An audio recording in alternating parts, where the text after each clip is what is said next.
Hello everyone, welcome to Lucky Education. और आज हम देखेंगे चैप्टर नंबर 11 इंटरनेशनल ट्रेड। हमारी जो बुक है क्लास 12 की geography, India people and economy, इसका चैप्टर नंबर 11 है और इसका पार्ट 1 है। इसमें हम देखेंगे कुछ इंपॉर्टेंट क्वेश्चन और उनके आंसर। ठीक है, ये पार्ट 1 है, इसका मतलब इसके और सारे पार्ट्स भी आएंगे जिसमें हम छोटे बड़े सारे क्वेश्चन डिस्कस करेंगे। और जो 2022-23 के जो बोर्ड एग्जाम है उसके लिए बहुत ज़्यादा इंपॉर्टेंट है। आपका बोर्ड चाहे CBSE हो, चाहे RBSE हो, या फिर आप NCERT में अगर ये चैप्टर है तो सबके लिए ये चैप्टर बहुत ज़्यादा इंपॉर्टेंट है। ठीक है, ओके। सो सबसे पहले हम पहला क्वेश्चन डिस्कस करते हैं, what is international trade. International trade का मतलब क्या है? तो सिंपल सी बात है, इंटरनेशनल मतलब बिटवीन टू कंट्रीज। तो दो देशों के बीच में जो ट्रेड होता है उसको हम बोलते हैं international trade. The trade between two countries is known as international trade. और इंटरनेशनल ट्रेड के दो कंपोनेंट होते हैं, एक होता है इसमें एक्सपोर्ट और दूसरा होता है इम्पोर्ट। एक्सपोर्ट और इम्पोर्ट। अब आपको कमेंट करके बताना है एक्सपोर्ट क्या होता है, इम्पोर्ट क्या होता है, उसको आपको कमेंट करके बताना है। ठीक है, ये मैं जो क्वेश्चन सीरीज लेकर आया हूँ क्वेश्चन आंसर, इसमें मैं भी आपको क्वेश्चन आंसर कराऊंगा एज वेल एज आपको भी क्वेश्चंस के आंसर कमेंट करके बताने, सो दैट आपका टू वे कम्युनिकेशन हो। ठीक है, सेकंड क्वेश्चन है, write the name of landlock port या landlock harbour of India. Bharat का ऐसा कौन सा हार्बर है जो लैंडलॉक्ड है, मतलब चारों तरफ जमीन से घिरा हुआ है, तो उस हार्बर का नाम है विशाखापट्टनम। आप देखोगे ये रहा आपका विशाखापट्टनम। विशाखापट्टनम यहाँ पर है, ये एक लैंड लॉक्ड हार्बर है, मतलब उसके चारों तरफ लैंड है। आपको पता होगा यहाँ से एक थोड़ा सा चैनल कट किया गया है, तब जाके इसको कनेक्ट किया गया है बे ऑफ बंगाल से। थोड़ा अंदर की तरफ है, इनलैंड पोर्ट है। कौन सा वाला? विशाखापट्टनम, जो कि आपका कहाँ पड़ता है? आंध्र प्रदेश में पड़ता है। ओके, एक क्वेश्चन मैं आपको यहाँ पर देता हूँ, आंध्र प्रदेश कब बना था? When Andhra Pradesh was formed, ये आपको कमेंट करके बताना है। Although it is question of political science, but आपको कमेंट करके बताना है। Next, most of the foreign trade off India is carried out through which means of transport. Bharat का जो फॉरेन ट्रेड है वो ज़्यादातर कौन से मीन्स से ट्रांसपोर्ट होता है? तो वो आपका है सी एंड एयर। सी और एयर से ज़्यादातर ट्रांसपोर्ट होता है। What is the share of India in international trade. International trade में भारत का शेयर कितना है? तो ये है मात्र 1% के समथिंग है बस, है ना। Which port has been develop to relieve the pressure of Chennai port. Chennai port का प्रेशर कम करने के लिए कौन सा पोर्ट डेवलप किया गया है? अभी नया पोर्ट डेवलप किया गया है जिसका नाम है एन्नोर पोर्ट, जो कि आपका कहाँ पर पड़ता है? तमिलनाडु में पड़ता है। सेम टू सेम क्वेश्चन मैं आपको यहाँ पर एक देता हूँ कि आपका जो मुंबई पोर्ट है, मुंबई पोर्ट पर लोड कम करने के लिए कौन सा पोर्ट डेवलप किया गया है, वो आपको कमेंट करके बताना है। Okay, next, how many major ports are there in India. India में कितने मेजर पोर्ट्स हैं? तो 12 मेजर पोर्ट्स हैं। ठीक है, तो आपको पता होगा दो हमारी कोस्ट लाइन है, इधर आपका अरेबियन सी है, इधर बे ऑफ बंगाल है। इधर तो आपके वेस्ट कोस्ट है और इधर क्या है? East coast. तो कुछ पोर्ट्स तो हमारे वेस्ट कोस्ट पे हैं और कुछ किधर हैं? ईस्ट कोस्ट पर हैं। ठीक है, तो टोटल ऐसे लगा के 12 पोर्ट्स हैं।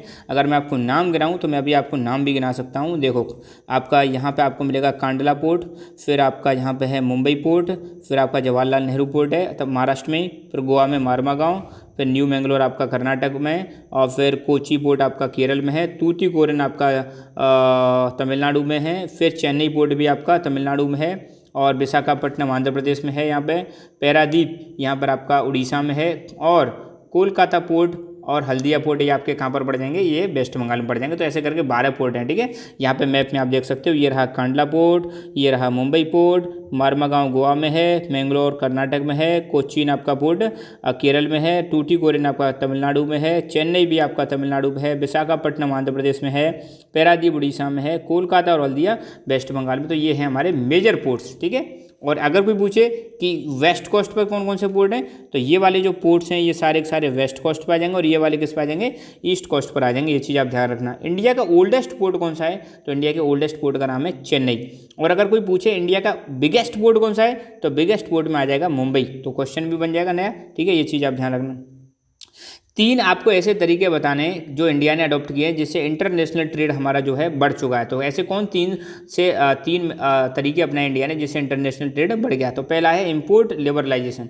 भारत ने अब इंपोर्ट जो है उसमें लिबरलाइजेशन कर दिया। पहले इंपोर्ट पे हम ड्यूटी लगाते थे, इंपोर्ट ड्यूटी लगाते थे, जिससे बाहर का सामान यहाँ पे महंगा पड़ता था।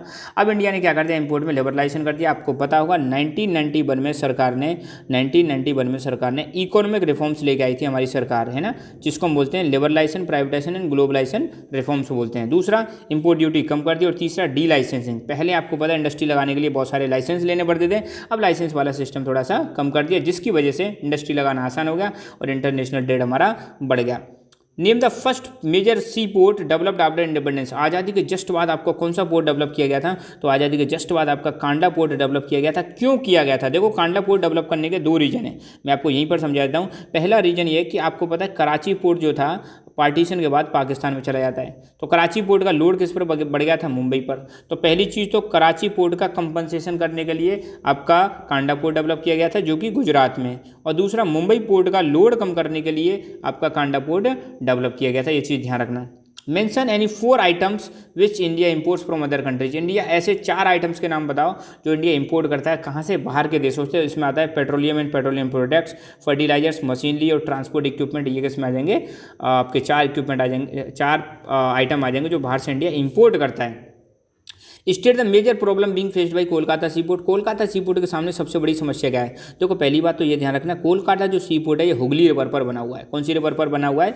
हुगली। यहाँ पर एक क्वेश्चन मैं फिर आपको देता हूँ, जो मार्मागांव पोर्ट है गोवा में, मार्मागांव पोर्ट है गोवा में, किस रिवर पर बना हुआ है? ये चीज़ आपको बतानी है, ठीक है। फिलहाल अब वापस लौट के आते हैं। तो जो कोलकाता पोर्ट है वो किस पर बना हुआ है? ये हुगली रिवर पर बना हुआ है, जो कि कोलकाता में है, वेस्ट बंगाल में। तो इस रिवर में क्या है? सिल्ट एक्यूमुलेट हो जाती है। सिल्ट का मतलब उसमें जो गाद जमा हो जाती है, उसमें जो सेडिमेंट्स जमा हो जाते हैं, जिसकी वजह से उसमें पानी कम फ्लो होता है, और इसमें हैवी व्हीकल्स को ले जाना बड़ा डिफिकल्ट होता है, हैवी वेसल्स को ले जाना बड़ा डिफिकल्ट होता है। तो सिल्ट की समस्या, गाद की समस्या है, तो उसकी वजह से आपको देखने को मिलेगा इसमें बड़े बड़े वेसल्स को ले जाना डिफिकल्ट है। और हुगली रिवर ये जो सी से लिंक करती है किसको?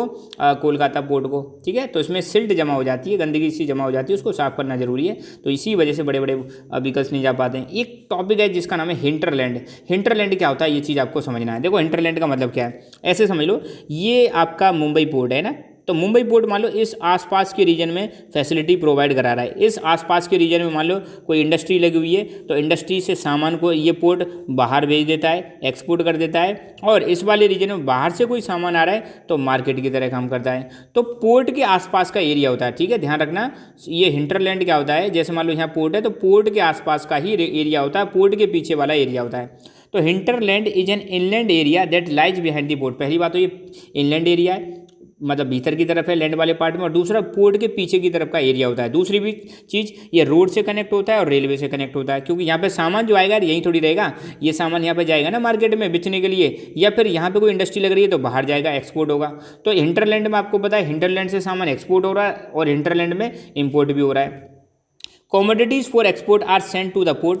हिंटरलैंड से कॉमोडिटी जो है पोर्ट पर आती हैं, और इम्पोर्टेड कॉमोडिटी जो हैं, जो बाहर से सामान जो आया है वो यहाँ पर सेल और कंजप्शन के लिए लाया जाता है। अब एग्जांपल दे रखा है, जैसे चेन्नई पोर्ट है। कौन सा पोर्ट है?